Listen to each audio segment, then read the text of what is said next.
Então, nesse momento, vai falar o Dr. Máximo Luiz, superintendente de pesquisa e desenvolvimento de eficiência energética da ANEEL. O tema que ele vai falar é perspectivas de acesso aos recursos do PE. Sua formação, graduado em matemática pela Universidade Estadual do Oeste do Paraná, mestre e doutor em planejamento de sistemas energéticos pela Universidade Estadual de Campinas, onde atuou como pesquisador e consultor nas áreas de energia e meio ambiente. Possui na sua carreira passagens como pesquisador em diversos centros de pesquisa nacionais e internacionais de grande importância. Coordenou a elaboração das atas de energia elétrica, os programas P&D das empresas de energia elétrica como consultor técnico da ANEEL entre os anos de 2000 e 2005. Atualmente, é superintendente de pesquisa e desenvolvimento de eficiência energética da ANEEL e, em breve, também professor da Faculdade de Tecnologia Senac-DF. Por favor, doutor Márcio. Muito boa tarde. Obrigado, Francisco, pela apresentação. Obrigado ao Hernani, a Rita, os demais do Ministério das Cidades, da GIZ, pelo convite. Desde já, parabéns aí pela iniciativa, pelo evento. Eu vi que está bastante concorrido, prestigiado. O debate foi muito bom aqui naquele que me antecedeu, este painel. Espero que não seja diferente nesse. Bom, me convidaram, então, para falar sobre o Programa de Eficiência Energética regulado pela ANEEL, que nós chamamos de PE, principalmente para dar uma ideia àqueles que não conhecem muito de perto como funciona, para ampliar o uso de recursos desse programa no setor de saneamento, que, como vamos ver, acho que tem um número relativamente pequeno de projetos e de ações nesse setor. Aí, muito rapidamente, só para contextualizar a minha apresentação, estão os principais programas, mecanismos e políticas públicas de incentivo à eficiência energética no setor de energia elétrica. O primeiro deles, já com muitos anos, aí desde 84, o Programa Brasileiro de Etiquetagem. Começou lá com etiquetagem dos principais eletrodomésticos, refrigerador residencial, e hoje tem até etiquetagem de edifícios, que é algo importante no país.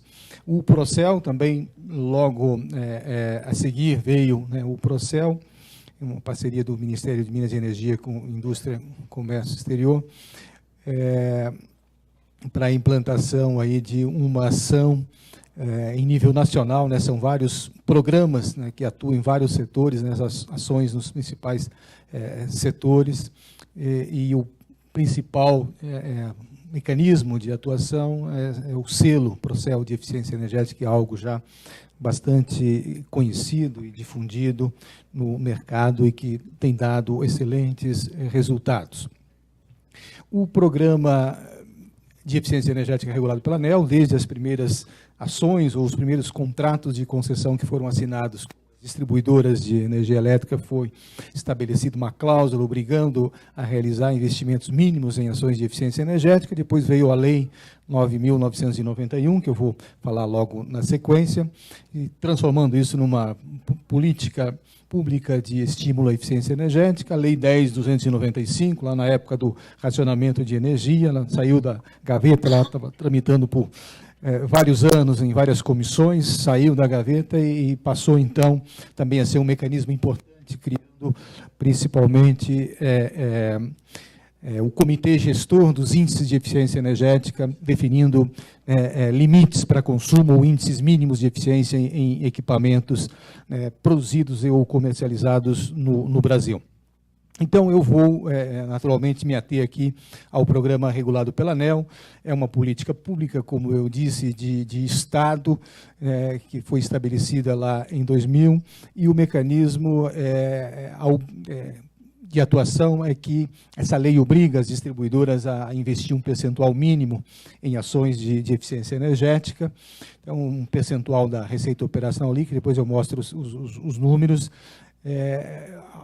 ao qual todas as distribuidoras do país estão obrigadas, agora ficaram isentas aquelas pequeninas distribuidoras que eram antigas cooperativas de eletrificação, se transformaram em permissionárias e tem um volume muito pequeno de recursos para fazer programas. Por lei, elas foram isentadas, mas só de concessionárias nós temos 63 em todo o Brasil. Estamos falando de cerca de 450, 500 milhões de reais por ano. É um volume significativo, por um lado, e, por outro, sabemos que é pouco para um país com as dimensões do nosso e todo o potencial que tem de ganhos de eficiência ou então de desperdício de energia em vários segmentos. Por isso, tem que ser usado de uma forma inteligente, estratégica e muito criteriosa. Aqui estão os percentuais até 2022, 0,5%, então, daquele 1% da receita operacional líquida, metade as distribuidoras investem em pesquisa e desenvolvimento, com essas 3 destinações, e a outra metade em ações de eficiência energética, sendo que agora, recentemente, foi destinado parte desse recurso ao Procel para dar continuidade, então, às ações, aos programas do Procel. De modo que fica 0,4% da receita operacional líquida para ações de eficiência energética, que dá mais ou menos esse valor aí que eu mencionei, 450 milhões de reais. Aqui estão os principais atores envolvidos, então, ao centro, as distribuidoras que, por lei, então, são obrigadas a realizar investimentos mínimos de sua receita operacional líquida, aquele percentual mínimo em ações de eficiência energética. Elas buscam firmar parcerias, então, com fornecedores de equipamentos, como ESCOs, empresas de prestação de serviços na área de eficiência energética, e também os consumidores, que são os beneficiários diretos, mas que também participam do processo de elaboração e de execução dos projetos, dependendo da tipologia de projeto. Então, os fornecedores, as ESCOs, executam ou fornecem equipamentos, mão de obra. As distribuidoras são as responsáveis pelos projetos perante a ANEEL, porque são os agentes, então, regulados pela agência reguladora. E os beneficiários das ações, os beneficiários diretos, porque, obviamente, todo o país, toda a sociedade se beneficia dessas ações, visto que elas têm o objetivo de demonstrar a importância, o potencial de ações dessa natureza, de modo que elas precisam ir além do consumidor diretamente beneficiado. E a ANEEL, responsável pela definição das regras para a aplicação, vou falar um pouco das principais aí, principalmente no que interessa, eu imagino aqui, aos agentes do setor, as empresas do setor de saneamento e outras, e também pela avaliação dos projetos, ao final, para o reconhecimento do investimento mínimo e ações de fiscalização. Dividimos o programa em 2 fases. Naquela primeira, foram cerca de 3.200 projetos e mais ou menos 2 bilhões de reais de investimento, com uma energia economizada estimada em cerca de 5,6 terawatts-hora por ano e cerca de 1,7 gigawatt de demanda retirada da ponta. Após essa fase, que eram ciclos anuais de investimento, que tinha aquele problema da descontinuidade, nós transformamos em um fluxo contínuo esse processo, a partir de 2008. Então, nessa segunda fase, foi um número menor de projetos, passaram a ser maiores, e um volume maior de investimentos. Lembrando que esses valores são valores correntes, de modo que aqui teria que fazer alguma atualização para poder comparar, obviamente que aqui tem uma defasagem aqui a partir de 2008, lá é desde 98, 99, aquele primeiro ciclo, então esse valor aí está defasado em termos reais, talvez para quase dobrar ele. Mas nessa segunda fase estão cerca de 5 bilhões de reais, energia economizada da ordem de 4,6, caiu um pouco, digamos assim, a eficácia em termos de energia economizada, e também de demanda retirada da ponta. Dá um custo mais ou menos da ordem de R$ 209 o megawatt-hora economizado, que é muito abaixo dos custos de suprimento, considerando geração, transmissão e distribuição, além dos encargos. Em termos de demanda evitada, se for fazer uma conta rápida aqui, 5 bilhões por 1,4 giga, então de R$ 3,6 mil o quilowatt evitado no horário de ponta, que também é muito inferior ao custo de instalação de qualquer unidade geradora para atender demanda no horário de ponta. Aqui está a tabela com a relação das várias tipologias de projetos, e o destaque aqui, inicialmente, por força de lei, que é a maioria dos investimentos. A lei obrigava, até recentemente, a destinar no mínimo 60% dos recursos para para comunidades de baixo poder aquisitivo, pior que isso, para unidades consumidoras cadastradas na tarifa social de energia. Então, por isso que tem um volume muito grande de investimentos nesse segmento. Desculpa, voltando aqui. E o destaque aqui para serviços públicos, onde está, então, o setor de abastecimento e saneamento. Não é só isso, obviamente, né, mais ou menos um terço disso aqui, pelos nossos cálculos, depois tem uma listinha de projetos ali, são projetos no setor de abastecimento e saneamento. 140 projetos, 152 milhões, esse é o total de serviços públicos, que não é só saneamento, inclui mobilidade elétrica e outros serviços públicos que são enquadrados ali.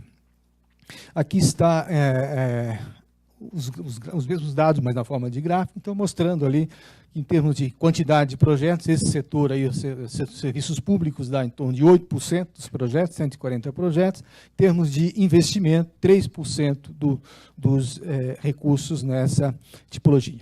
E aqui que está, então, uma tabela que trata especificamente de projetos, né, a partir de 2008, essa tabela foi construída, projetos do setor de saneamento, de abastecimento de água, então mais ou menos um terço daquilo que eu falei, cerca de 50 milhões, né, que daria apenas cerca de 1% dos 5 bilhões que foram investidos, né, como a gente sabe, gasta mais ou menos em torno de 3%, né, do consumo está nesse segmento, de modo que está abaixo, acho que tem um potencial para fazer muito mais do que isso, né, do que esses cerca de 50 milhões de reais que foram investidos aí nos últimos 8 ou 9 anos, economizando aqui cerca de 7 megawatts de potência evitada no horário de ponta e uma energia economizada cerca de 40 terawatts-hora, gigawatts-hora por ano.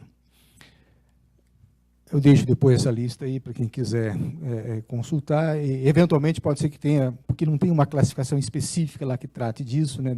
A nossa classificação é essa que eu mostrei aqui, né? Então não está separado, mas nós procuramos identificar lá quais seriam desses segmentos, serviços públicos do setor de saneamento. Foram esses 20 projetos, eu contei aí primeiro 20 projetos que identificamos.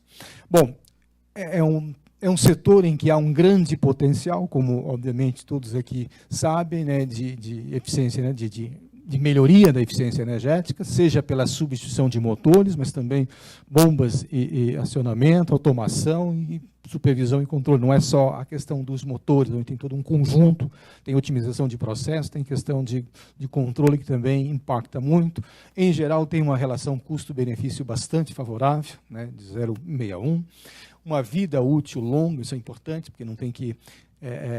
porque o problema é que, às vezes, principalmente no setor público, você faz uma ação que ela tem um efeito muito grande, mas é um prazo curto, na próxima gestão, o próximo gestor acaba voltando à situação anterior, ou piorando muito. Então, esses projetos têm uma duração maior, tendem a ter maior efetividade do que aqueles de vida útil mais curta.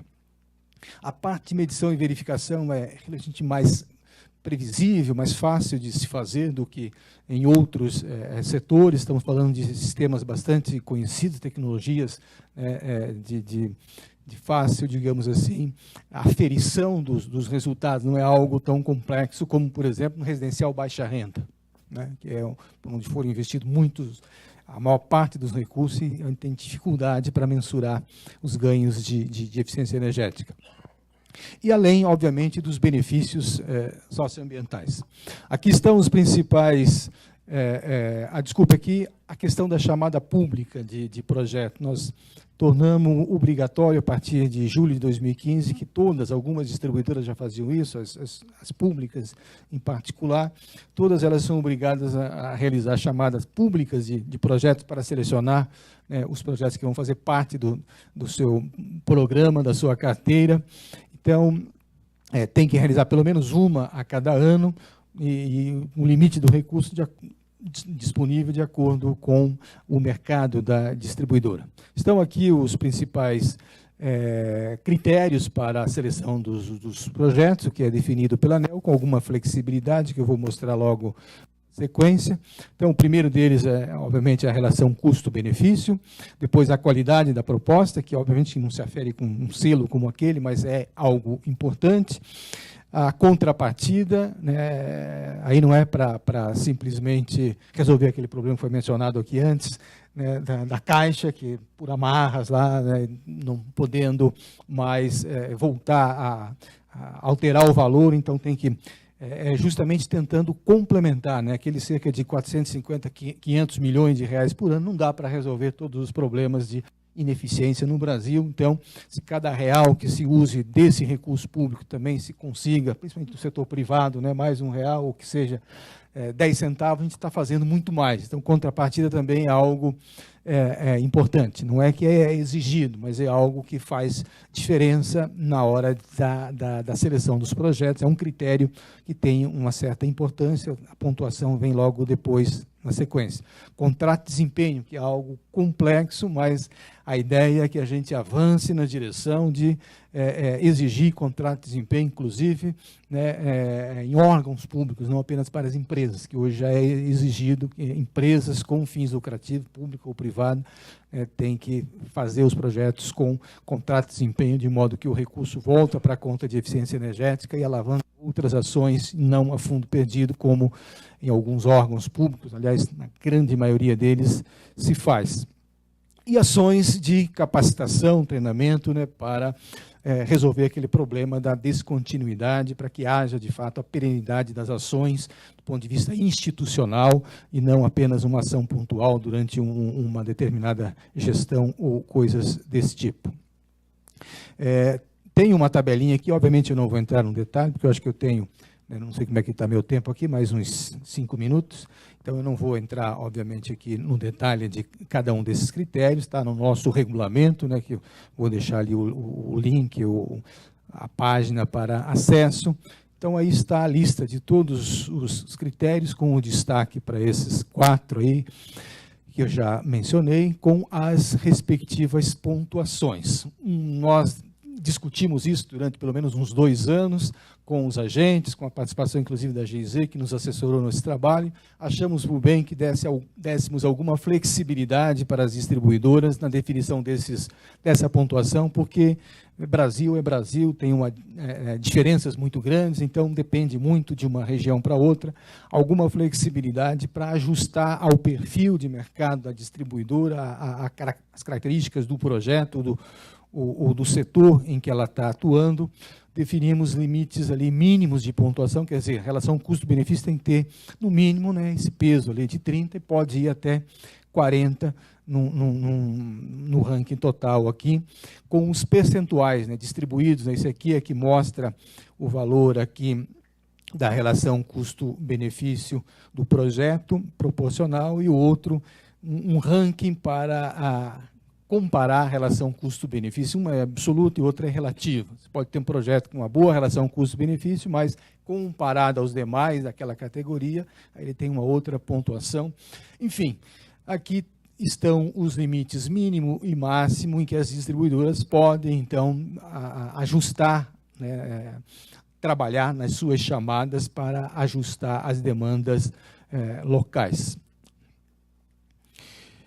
Lançamos recentemente, eu vi que já estava veiculando aqui, agradeço aqui ao Hernani, o pessoal do evento do Ministério das Cidades, né, um dos guias, aliás, foi divulgado aqui um deles, né, para as empresas proponentes, né, para os proponentes, que é o caso aqui do evento, e um outro para as distribuidoras. Então, esse que está aqui é o das proponentes, uma espécie de cartilha aí para facilitar, né, o dia a dia, essa linguagem que às vezes é muito técnica, a gente que está acostumado com isso tem uma certa facilidade, quem é de um outro setor, do setor de saneamento, pode ter alguma dificuldade, já foi mencionado aqui pelo Cássio, né, que antecedeu aqui, tem alguma diferença entre a forma como se faz no setor de saneamento e como se faz dentro do PE. Então, a ideia desses guias é ajudar nesse trabalho aí de fornecer as informações que vão ajudar desde o trabalho de elaboração das propostas, dos projetos, até a fase de execução. Então, os interessados vão observar aí que nós colocamos nesses guias, né, nesse em particular dos proponentes, as regras a serem observadas, possíveis ações, o modelo de elaboração de proposta, os termos do regulamento, né, dos procedimentos do Programa de Eficiência Energética, modelos de contratação, como se aplica isso no PE, e principalmente como, então, elaborar projeto de forma que a chance de êxito seja maior nas chamadas públicas. Então, esses guias têm essa finalidade. As distribuidoras, então, lançam o edital, elas têm que fazer pelo menos um a cada ano na sua área de concessão, e aí, então, com esse material, a gente imagina que vai facilitar aqui o entendimento das regras, né, quais são as fases da chamada pública, o que é preciso para participar, as principais atividades aqui, ou ações de eficiência energética, os critérios de seleção e classificação, e lá depois na fase, então, já de apresentação, né, por parte dos proponentes, de modo que é um material complementar, que foi feito, inclusive, em parceria com a GIZ. Nós temos um termo de cooperação que tem sido muito útil, imagino que não seja diferente aqui com o Ministério das Cidades. Bom, então eu peço desculpas pela velocidade aí na apresentação, mas ficará à disposição de todos a apresentação. Tem aí as coordenadas para acesso lá a esse material no nosso site. Depois espero que tenham um tempinho aqui para esclarecer eventuais dúvidas. Muito obrigado.